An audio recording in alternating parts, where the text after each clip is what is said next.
Au Burkina Faso, la production de la pomme de terre revêt d'une importance capitale, car elle constitue de nos jours une source importante de revenus pour les producteurs et contribue à l'atteinte de la sécurité alimentaire et nutritionnelle. Dans cette vidéo, vous apprendrez les différentes étapes à suivre pour réussir la production de la pomme de terre.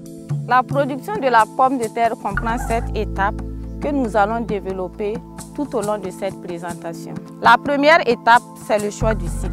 La pomme de terre préfère les sols légers, profonds, lourds et riches en humus.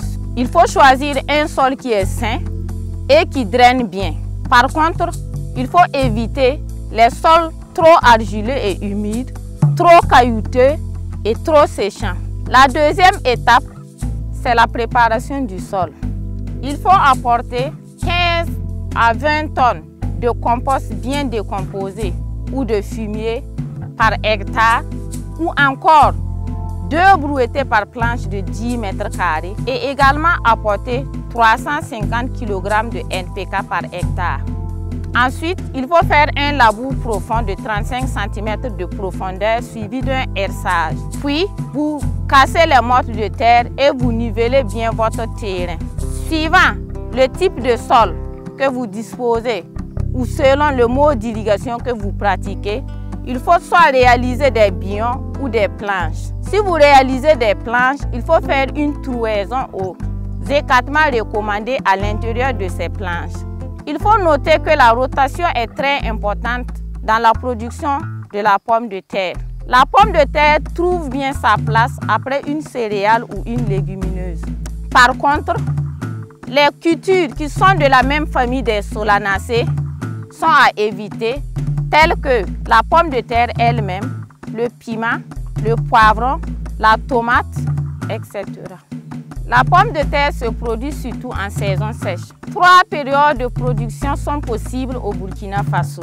La première période va de mi-septembre à fin octobre et ça concerne les variétés à cycle de 70 jours.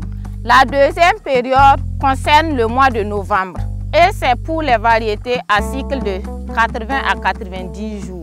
Et enfin la troisième période qui va de début décembre à début janvier et c'est pour les variétés à cycle de 90 à 100 jours. Il faut noter que nous avons quelques variétés qui sont produites au Burkina Faso comme Aïda, Elodie, Safran, Atlas et bien d'autres. La quatrième étape, c'est la pré-germination qui consiste d'abord à choisir les tubercules à pré-germer et les disposer dans un endroit bien éclairé et bien ombragé et qui contient du sable mouillé.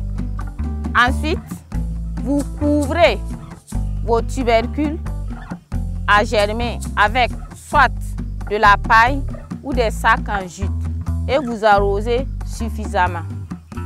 Après 4 à 5 jours, il faut venir enlever les sacs que vous avez utilisés pour couvrir vos tubercules à germer ou la paille que vous avez utilisée également pour couvrir vos tubercules.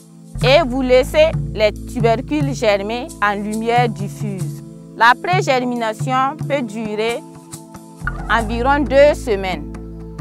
Son avantage est qu'elle permet de gagner du temps à la levée. Elle permet d'accélérer la végétation et également d'augmenter la précocité de la tubérisation.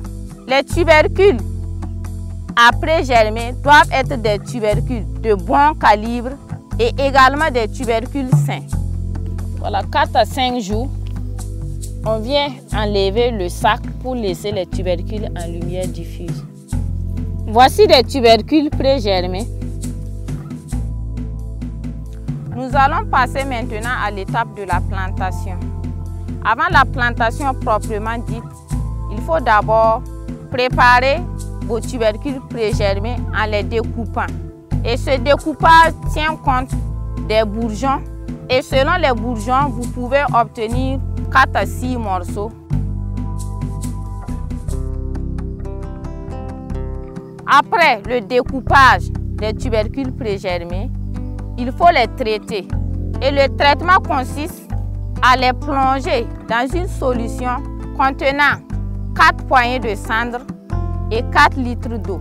Vous pouvez ajouter si possible une solution de benlate à raison d'une boîte d'allumettes remplie à ras pour les mêmes quantités de 4 litres d'eau. Plongez les tubercules et attendre 5 minutes. Après ces 5 minutes, vous pouvez retirer vos tubercules et les étaler à l'ombre pendant 24 à 48 heures. Au niveau de la pomme de terre, selon que vous produisez sur billon ou en planche, il y a des écartements qui sont recommandés. Sur billon, l'écartement est de 70 cm entre les billons et 25 ou 30 cm sur les billons. Sur planche, les écartements sont de 60 cm entre les lignes et 20 ou 40 cm sur la ligne. Maintenant, nous allons montrer comment il faut planter. En fonction de vos écartements, la densité varie de 150 000 pieds à 300 000 pieds par hectare ou encore 1500 à 3000 pieds pour 100 mètres carrés. Pour planter la pomme de terre, il faut planter sur le flanc du billon du même côté. En planche, il faut les planter à l'intérieur des trous réalisés à la préparation du sol. Pour ce qui est de la quantité de semences, on peut avoir 800 à 1500 kg par hectare, soit 8 à 15 kg pour 100 mètres carrés. Nous allons parler maintenant des entretiens culturaux. À ce niveau, nous avons 4 éléments. Le premier élément, c'est l'irrigation. Si le sol est un peu argileux, apportez 4 arrosoirs de 10 litres par planche de 10 mètres carrés le matin et 2 à 3 arrosoirs le soir, une fois tous les 3 jours. Si le sol est sablonneux, apportez 4 arrosoirs de 10 litres par planche de 10 mètres carrés le matin et 4 arrosoirs le soir, une fois tous les 2 jours. En cas d'irrigation à l'arrêt, apportez l'eau tous les 4 jours en sol argileux et tous les 3 à 4 jours en sol sablonneux.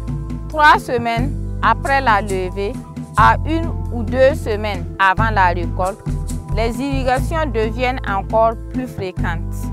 En cas d'irrigation à l'arrosoir, apportez 5 arrosoirs de 10 litres par planche de 10 mètres carrés le matin et 3 arrosoirs le soir. En cas d'irrigation à l'arrêt, irriguez tous les 2 jours.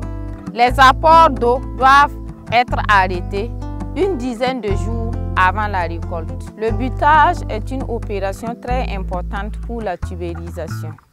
Ainsi, le producteur doit veiller à maintenir les buts jusqu'à la fin du cycle. Si toutefois il y a des buts qui sont effondrés, il faut veiller à les reconstituer. Le premier butage intervient 3 à 4 semaines après plantation et le deuxième butage 2 mois après plantation. Pour le désherbage, en fonction de la propriété du terrain, un ou plusieurs sarclages sont nécessaires. En ce qui concerne la fumée d'entretien, appliquez 100 à 180 kg d'urée par hectare en 2 épandages. Pour la première fraction, 3 à 4 semaines après la levée ou après la reprise des plants, appliquez la moitié de l'urée en faisant un pré-butage en ce moment. La deuxième fraction, 4 semaines après la première application ou à l'apparition des tubercules, apportez l'autre moitié de l'urée et refaire un butage en prenant soin de ne pas blesser les tubercules. Il faut privilégier les apports d'engrais organiques par rapport aux engrais minéraux. Pour ce qui est du traitement phytosanitaire, il est recommandé d'utiliser des semenceaux sains de variétés résistantes et tolérantes.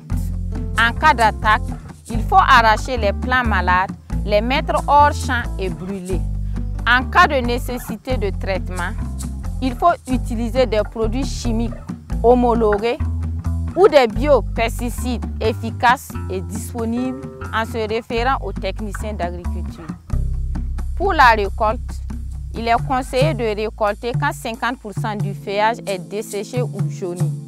Quelques soins particuliers sont à observer, comme déterrer les tubercules à l'aide d'une daba ou d'une pioche. Par contre, il est déconseillé de laisser les tubercules au soleil, de récolter sous la pluie, de laver les tubercules, de récolter des tubercules mouillés, de jeter les tubercules, mais de transporter les tubercules délicatement dans un panier ou un filet.